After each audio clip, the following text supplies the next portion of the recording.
ইরানের সঙ্গে মাত্র ১২ দিনের যুদ্ধে ধ্বংসস্তূপে পরিণত হয়েছে ইসরায়েল।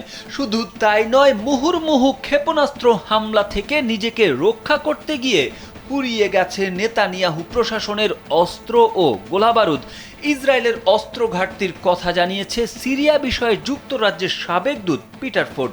রুশ সংবাদ মাধ্যম রিয়া নস্তবিকে তিনি জানান, যুদ্ধবিরতিতে কিছু লঙ্ঘন হলেও এটি টিকে থাকার বেশ সম্ভাবনা রয়েছে, কারণ বর্তমানে যুদ্ধ চালিয়ে যাওয়ার মতো সামরিক সক্ষমতা বা রসদ ইসরায়েলের নেই, তাই শান্তির প্রয়োজন তাদেরই বেশি। সংবাদ মাধ্যম এনবিসি নিউজ মার্কিন প্রশাসনের নাম প্রকাশে অনিচ্ছুক দুই কর্মকর্তার বরাত দিয়ে জানিয়েছে, ইসরায়েলের অস্ত্র ভাণ্ডারে গুরুত্বপূর্ণ সরঞ্জাম ও গোলা বারুদের সংকট দেখা দিয়েছে। জেনেক্সে শিফট করো, লাইফকে লিফট করো।